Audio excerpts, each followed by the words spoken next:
Okay, it's 5:05, so I think we can go ahead and get started. First I want to say hi, welcome all of y'all. To first introduce myself, my name is Kate, my pronouns are she, they, and I am New Era's Senior Organizing Manager. And I also have the privilege of being our moderator for the call tonight. So just a quick little introduction about me. I have been organizing with New Era for the past 2.5, almost 3 years now.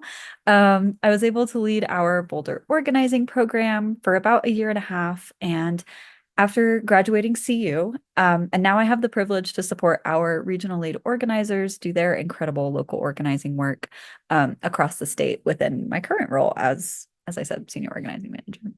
Um, Before this, I spent my final year in school working for the Brazen Project, which is our student-led abortion destigmatization campaign, organizing with students and young people in my community on the topic of abortion, which I attribute to one of the main reasons why I love this work as much as I do. Both within my job and outside of my work, community and love are two principles I hold incredibly close to the center of my values. And because of that, I'm incredibly thankful that we are all able to hold this space together today. Before we dive in, I also would love to introduce our Deputy Director, Christina, who is joining me on the call. So, Christina, I will pass it over to you. Yes. Hi, everyone. I am Christina Solis. I am the Deputy Director here at New Era, Colorado. My pronouns are she, her. I've been in this role for a year and a half and am really glad to be working with such a talented team and a thoughtful team. And tonight, fortunately for you all, I have my daughter with me, Celestia, so she'll might be yelling on the call. But I'm really glad to be here. Thank you for having me. Awesome. Thanks, Christina. Sweet. Okay. So, while I believe the vital role that community plays in movements and change is not new, we cannot deny that we are currently living in a time where our communities and our neighbors are instrumental to co-creating the future we want to see in Colorado. Through my personal experience organizing these past few years in the state and hearing the reflections from our team on the ground, we see that people are craving connection, someone to talk to, someone to ask questions to, somewhere to find joy and connection when times get hard, and somewhere really to call home. So today we wanted to come together as young people who have a stake in the future of our communities, offer space for processing and digesting, and preview what's to come for the following years. I'm really bad at slides, so bear with me. Okay, here's a quick roadmap of where we're going for this call. So I'll first take some time to introduce New Era, the work that we do more generally for any folks who may be getting involved with us for the first time or still new to the work that we do. Then I'll dive into our 2024 work specifically to give some context of where we're coming from and who the heck we are talking about. Like, who are we to be talking about this stuff to y'all?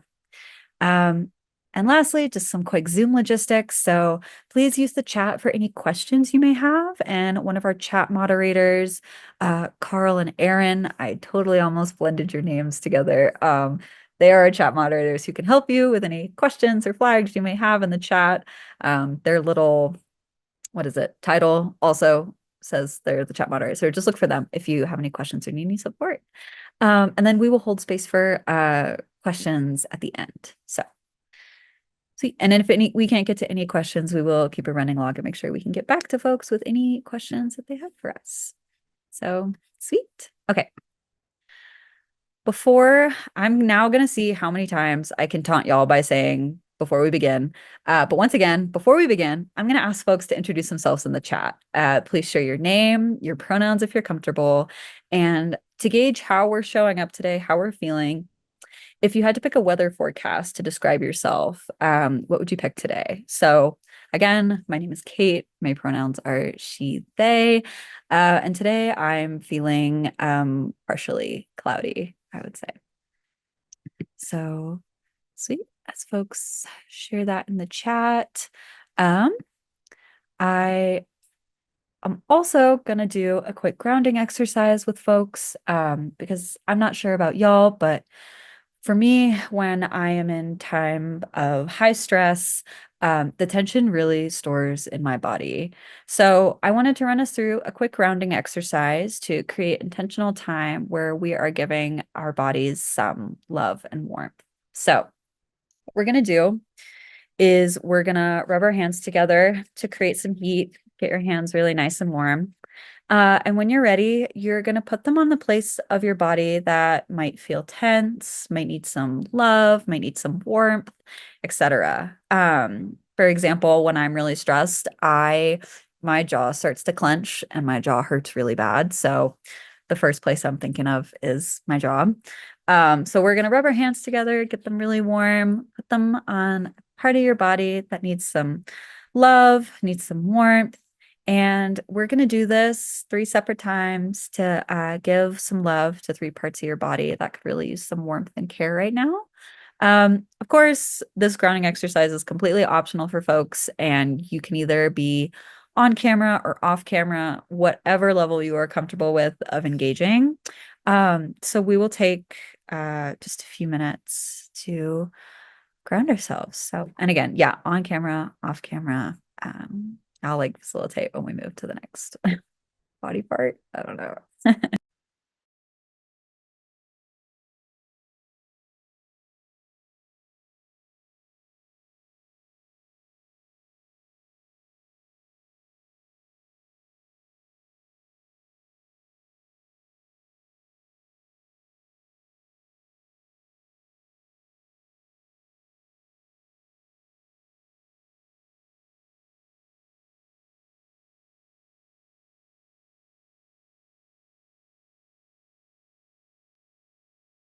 Okay. Now we can rub our hands together. Maybe you realize that the first spot you picked maybe needs a little bit more love than just one touch. So for the second space, if you want to go right back to where you put your hands the first time, that's totally okay. But we'll, yeah, move on to thinking of a second place to warm and take care of ourselves. So I'll give us some time to do that.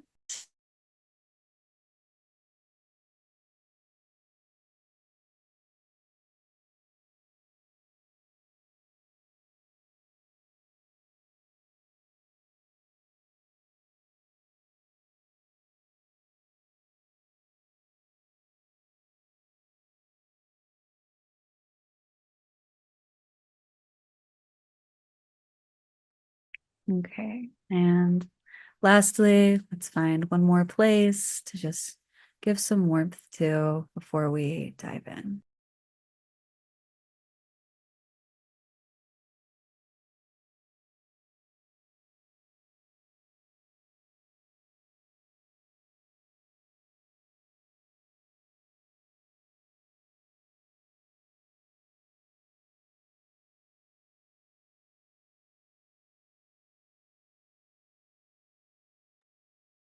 Awesome.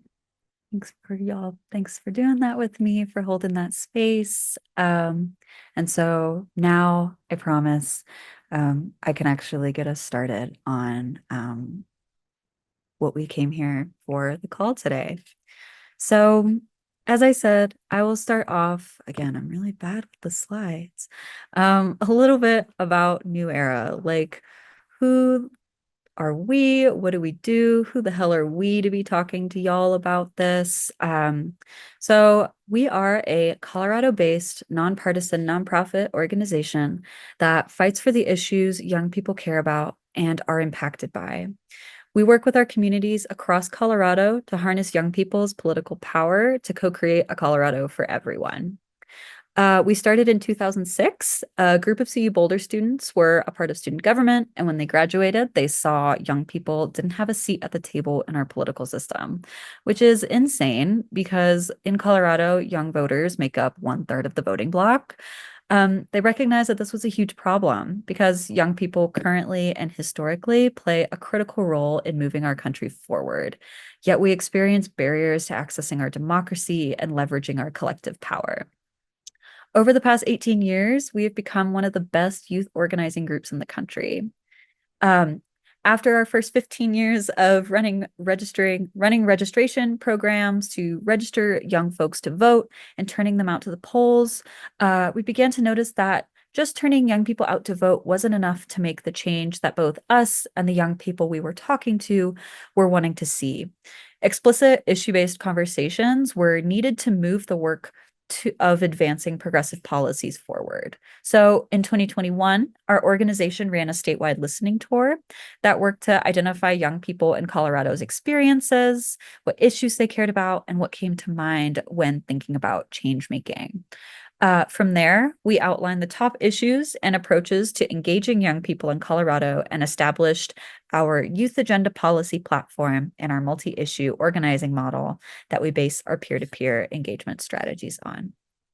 We fight for young people for their top issues in multiple arenas. Change doesn't just happen at the ballot box through a vote. It's certainly a tool we can use to make change, but it's not the only actionable way we can make an impact. Year round, we are mobilizing young people at the ballot box, at the state capitol, at city councils and town halls, and in our communities to ensure that young people's voices, perspectives, and experiences are being heard and acted on by our laws and lawmakers. Regardless of voter eligibility, people have the ability to advocate for what they care about, move our communities forward, and create change. So that's a little bit of a broad overview about us, the work that we do, where we're coming from.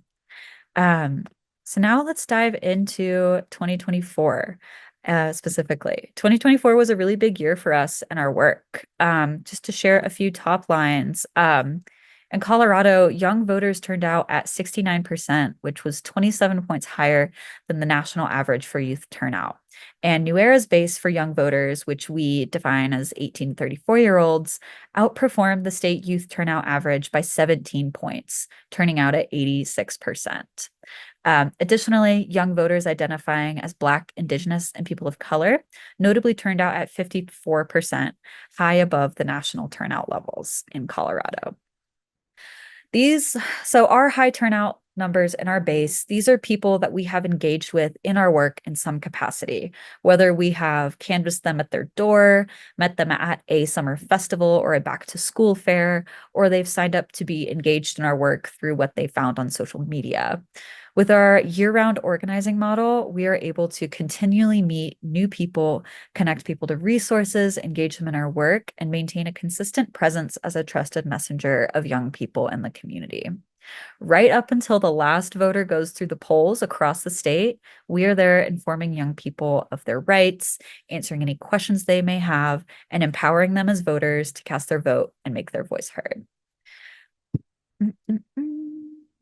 Yeah, as again, here's some more data broken down where you can see that Colorado voters sustained historic 2020 turnout levels. Despite national results, young people in Colorado bucked national youth voter trends, as shown here with levels on par of historic 2020 levels. And we once again have demonstrated our position as a national leader in youth political power.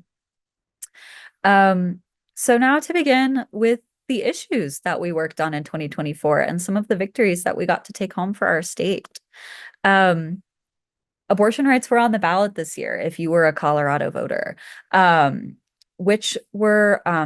was one of the top issues that young people named that they cared about in our 2021 statewide listening tour as well. So this is really where that work highlights. That's where, yeah, our work and our focus comes from. Amendment 79 was a constitutional amendment that will work to enshrine the right to abortion rights in Colorado's state constitution, making it a protected right that lawmakers cannot take away with the stroke of a pen.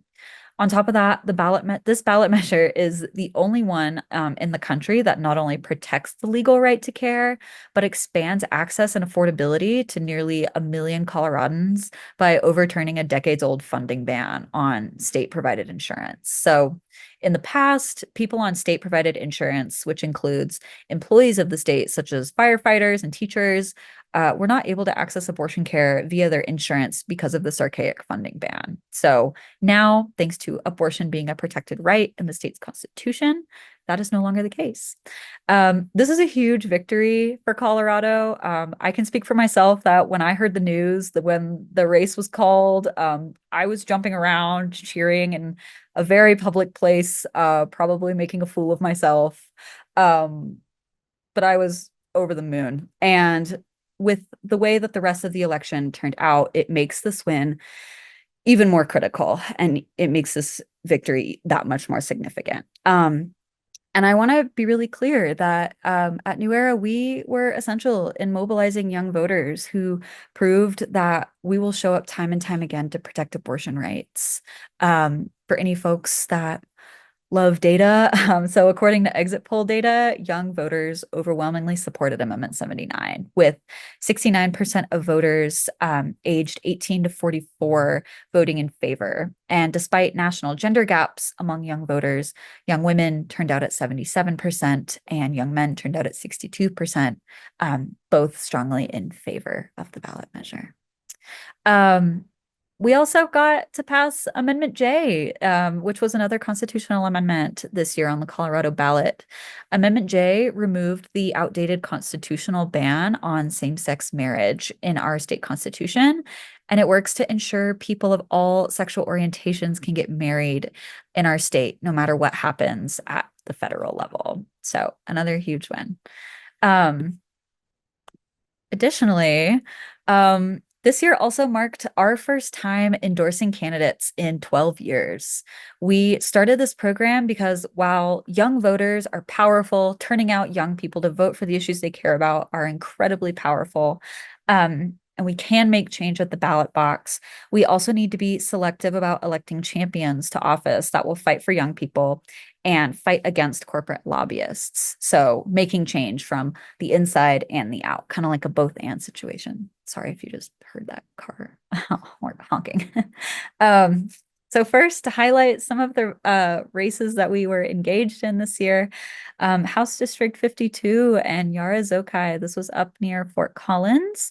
Our efforts helped Representative-elect Zokai win her tough primary this June to represent House District 52. Yara is a first-generation Iranian American and a tax attorney with the belief that corporations should pay the state what they owe so we can fund the future that young people deserve.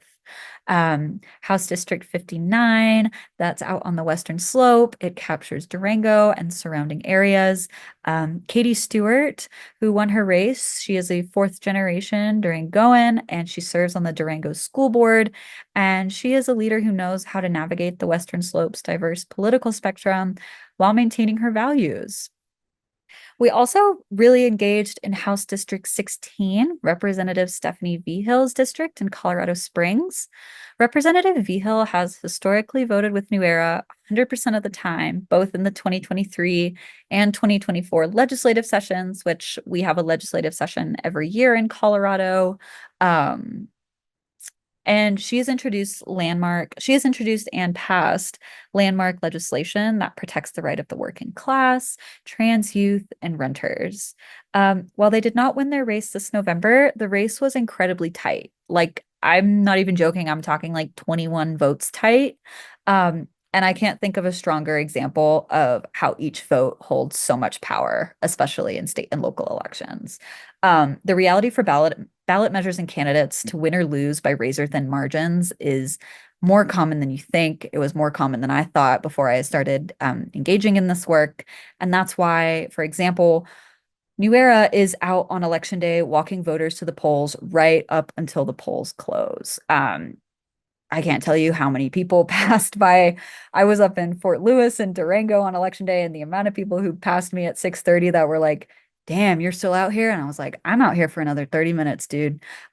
We are out there right up until the polls close because we want to see everyone who is able to cast their vote. And let me tell you, there is no rush like running with a voter across campus with 3 minutes to spare to get them in line by 7 p.m. on election day. And with this work right now, having champions in office is so important with an incoming Trump presidency. State and local power is how we keep our communities safe and protected. And in the coming years, we plan to fine tune our endorsement program for next year's municipal races, so city government, city councils, and the upcoming critical 2026 primary and general elections. Um, yeah. Additionally, here's some of the impact that we had. So every election season, we live in Colorado. New Era Colorado runs a direct voter contact program where we are engaging young people in our base, turning them out to vote, like I said, getting them their information, making sure they know their rights. And over the course of our organizing this year, I'm really bad at reading numbers, so I'm just going to let y'all look at these big ass numbers and capture them. But this is overall, I can read this one. We contacted over 1 million young people, young voters in the state of Colorado. Um, and I want to note that like the results of our turnout program in Amendment 79 and also House District 59 are a real proclamation to decision makers that young people are a force to be reckoned with. Record youth turnout in these races shows that a third of the electorate will continue to back candidates and measures that do the actual work to advance young people's priority issues in Colorado. I cannot count how many conversations I've had over the several elections that I've worked now where issues people could see, hear, and feel were what changed their mindset on voting. On more than one occasion, I had met a young person who was disillusioned, uninterested in voting. They didn't really feel like their vote could be seen or heard in their lives. And it wasn't until the connection was made to their values as a person and the real impact that their vote could have on their livelihood, that whether it be voting for a city council member who's responsible for setting the minimum wage in the city, or voting for a statewide constitutional amendment that protects abortion rights in the Constitution.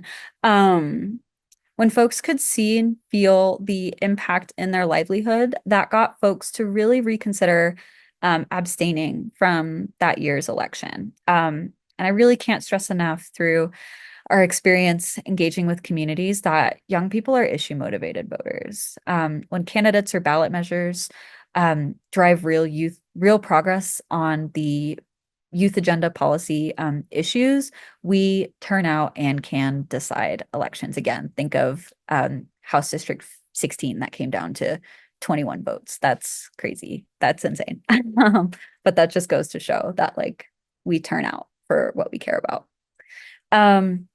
Additionally, I'll just say that New Era we're successful in this work and we're able to reach this amount of people and have this impression because we organize all year. We're not just plugged in and engaged during election seasons. We're around all year and each year, and we have an incredible grassroots donor base that helps fund our work. So as we emerge from this 2024 election, we'll continue to prepare for 2025, the legislative session that runs from January to May, local elections that'll be coming up in 2025, and also the 2026 midterms. So also, I would be remiss if I did not speak on what felt like the elephant in the room. While we did not engage in the presidential election, we know that what happened on the federal level will impact young people across Colorado, with the harm concentrated against Black, Indigenous, young people of color, young people who are undocumented, queer individuals, and new Americans. We remain rooted in our values of anti-racism, perseverance, and community, and will work with our partners to make sure that young people's rights like gender affirming and reproductive care are protected as much as possible in the country. I really want to uplift and highlight the critical work of our partners at CIRC, the Colorado Immigrant Rights Coalition, and One Colorado, the state's leading advocacy organization dedicated to advancing equality for LGBTQ plus Coloradans and their families.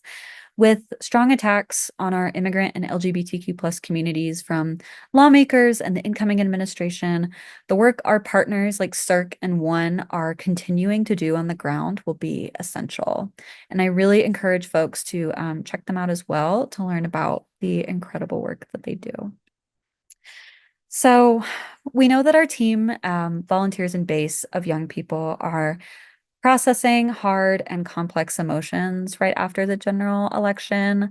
I personally was saying that I was working through the stages of grief backwards. Like I woke up with acceptance and then was just regressing and then moved back up. And anyway, to everyone feeling overwhelmed by the results of the election, know that you're not alone. Right now, it's really tempting to get stuck in apathy, anger, and disillusionment. But that's what the people who are trying to take away our rights want.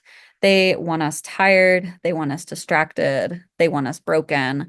But we can fight back. Rest is resilience, and political resiliency is a lifelong practice. Something I always love to remind myself is that political engagement is a relay. It's not a sprint. Building resiliency into not just our work, but our lives can be a skill that takes time, practice, and revisitation. For me, it's taken intentional effort to pull my head out of the sprint and take a pause to reflect, envision, and plan. My prefrontal cortex is almost done cooking. I will need to repeat the cycle again and again and again.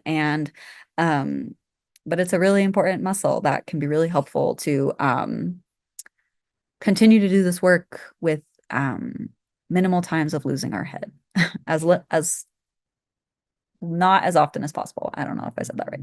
Anyway, um, the first step to, or the first piece of political resiliency is reflection. Reflection is a helpful tool that can facilitate us checking in with what we're feeling physically, emotionally, and mentally. And also, it can be helpful in understanding our feelings more clearly or finding the words for previously undescribed feelings. Here are some examples of questions you can ask yourself to explore your relationship with political resiliency in your life. You can ask, what is my joyous vision of the world that I am working toward? How can I take care of myself this year? Who is my community and how do they care for me? How can I help create the election outcomes I want with the organizations that I trust to serve my community? Um, if y'all want to share any of the questions that resonate with you in the chat or share any answers, if any come to mind, feel free to put those in the chat. Um, Additionally, some types of questions that you can ask yourself to check in with your feelings more tangibly could look like, where are you coming from in this moment? What am I feeling right now in my body? Right? Remember, we did that grounding exercise of I feel intense tension in my jaw when I am stressed. And so if I'm going through a period where I'm waking up with unprecedented jaw pain, um, maybe this is a signal that I need to take a step back or assess, yeah, what's causing that tension for me. What am I doing right now? What am I thinking right now? If a stranger were to see me now, what would they observe? And also, it's really important that we label our emotions. Like I said earlier, being able to find the words, like put to words what we're feeling, it's incredibly helpful. I had a revelation like that just this week where I was finally able to put some feelings I had had into words and the breath and clarity that I felt being like, okay, I can name it. Now I can envision and plan, which are the next two steps of how do I move myself from my current position. Um, so I spoiled it. I spoiled myself. Envision is the next step in political resiliency.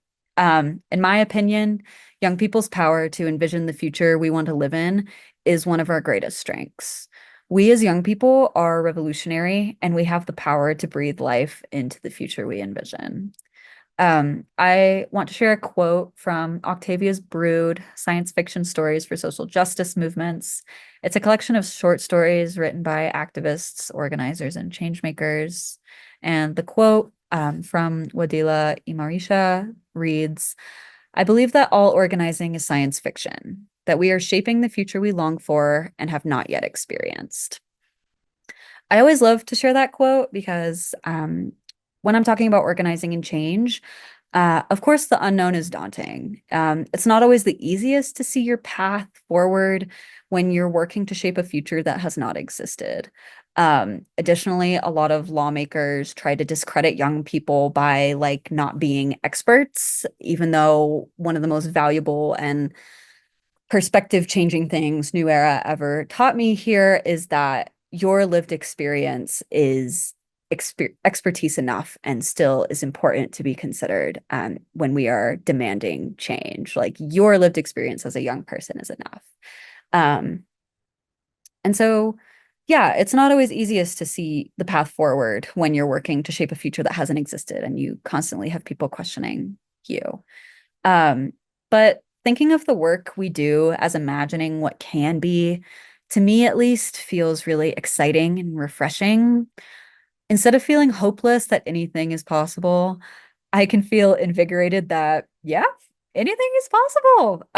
We have the power, we have the imagination, we have the community, um, and anything is possible. Um, and so then what do we do with these feelings? How do we find an outlet to pour all of our love and excitement and creativity into? Creating a plan to put this into action. Um, but where do you start? Where do you look? Who do you ask? All the real questions that honestly had me stumped before I got involved when I did. I think I've been able to hold on to my level of optimism and hope that I have, despite everything that's been happening over the last few years, because I've gotten to see our work here at New Era through so many cycles. As I mentioned earlier, we organize all year and each year, and as we emerge from what's just happened, we're going to continue to work in the future for the issues that young people care about. And from our work this year, we were able to engage with young people across Colorado to continue to listen and learn about what they care about, what change they want to see. And this helps us inform our plans of the years to come. Um, okay, so that was me. I'm now going to take a pause and pass it over to Christina to share with you all a snapshot of New Era's plans for next year. So, Christina? Thank you, Kate. Oh, hold on. Wait, I am unmuted. Okay. Sorry, I got a weird pop-up. Sorry. Thank you so much, Kate. Yeah, this work and to do this work year and year again, year round, like we need to have political resiliency, rest, take break, come back because change will happen and we cannot do it alone. So let's talk about what we have coming up. Our three major priorities moving forward are really clear. We're going to keep building upon the work that we're doing, and we're staying really focused on the strategies that we've already have in place and have talked about. So we know that local politics is where we have the most control and the most power, so we're really going to capitalize on that. In 2025, there are going to be municipal races across the state. Our city councils, our mayorships are going to be up in different municipalities and different cities like Fort Collins, Aurora, Durango, Boulder, Colorado Springs. And we're going to be working in those elections in order to elect champions. We know that municipal elections and city council races are often so confusing to folks. Like I even get confused trying to figure out where candidates stand since they're often nonpartisan. And so we'll be there doing education, talking about them, and really electing champions to those offices. In addition, city councils are where a lot of our champions at the state level and oftentimes they go on to federal level positions start. And so we want to be creating a pipeline of young activists and leaders who want to hold these offices and go on to do bigger things and really advocate for the issues that young people care about. Another big priority for us is to win on the youth agenda. And we know that we cannot go half-assed on this. We need to go big and bold to show people, especially young people, that government can protect their freedoms and safeguard their futures. We can actually collectively support one another and that we can invest in our communities. But in order to do that, we need like an investment. And I don't know how in tune folks are with the state government, but our state is broke as fuck, y'all. We do not have the revenue right now to shield ourselves from the Trump administration. And that's because of things that we have in place like TABOR, the Taxpayers Bill of Rights. So we need to really work on that and put in place a progressive tax code where everyone actually pays what they owe. And then we'll be talking more about that in the years to come. So there's gonna be plenty of opportunities to learn about fun tax things. Um, and then we know that we need to continue to be leading the charge and redefining the political moment that we're in right now. We need to continue being a political home for young people. And we need to be in community where we're the ones who are leading and we are building us each other up and really building bridges. We have so many. That was my daughter, if you heard that crash. Kind of scared to see what that was. Um, so sorry, recording. Um, we have so many volunteers and people who have signed up to get more information from what New Era is doing since the election.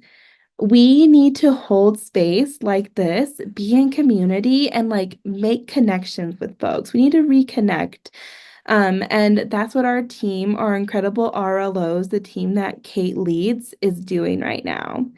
We need to reinvest in, not reinvest, we need to just like deepen our commitment and continue doing what we're doing to really build people up and be that launching pad for young people so that we can live and thrive where we are.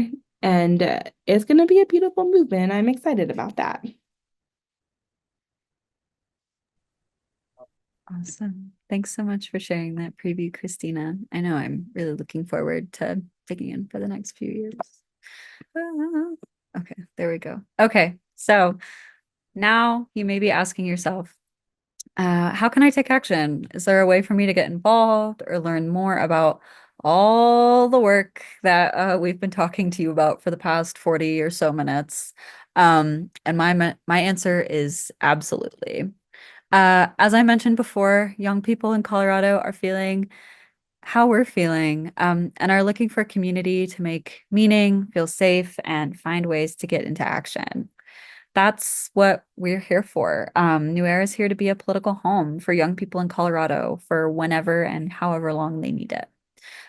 Because we organize all year, we always have opportunities to plug into our work and more. You don't have to wait until the next election to get engaged.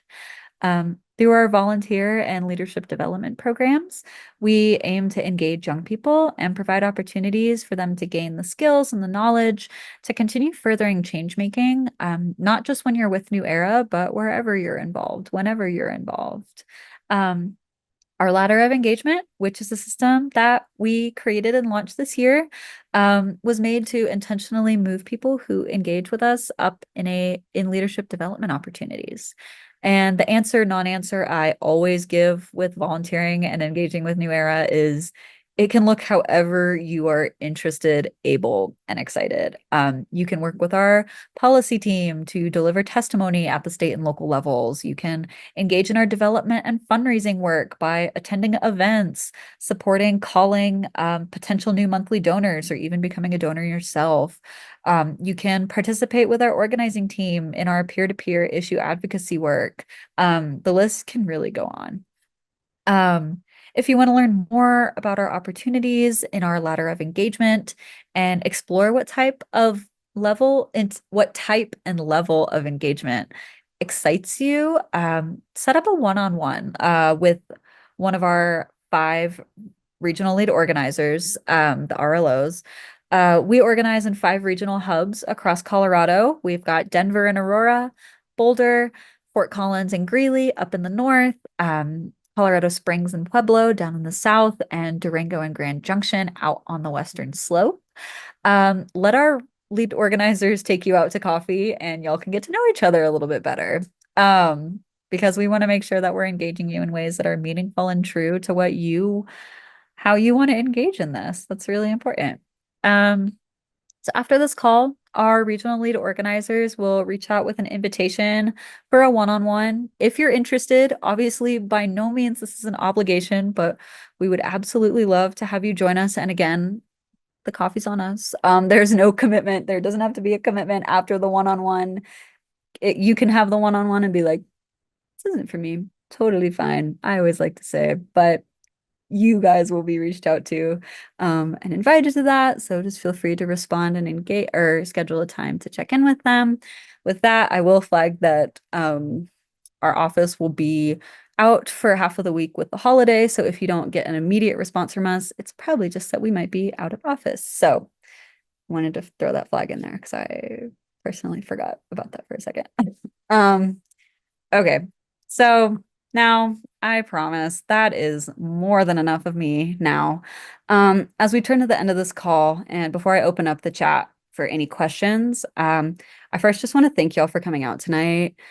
To be real, like talking about the state of the world right now is not always the most enjoyable thing. It can feel really draining, exhausting, and scary. So I appreciate y'all who came to be in community tonight. Young people's ideas are revolutionary, and the fierce passion and love for our communities are such powerful forces that we can harness to make the change that we want to see in the world. And we can do it together. Um, I hope to see some of y'all, if not all of y'all, out in the work we're doing for the next year. And feel free to always reach out with questions. We're here as a resource for anything you may need. Um, Okay, now I'm seriously done. I'm done talking. If you have any questions, please drop them in the chat. We can try to answer. Otherwise, if you need to hop off, it was great again to get to hold this space with you, and keep an eye out for in your inbox for from one of our regional organizers. I'm going to see how much I can mess up my last sentence. So, sweet. I'll stop sharing my screen, and yeah, we can open it up for any questions folks might have.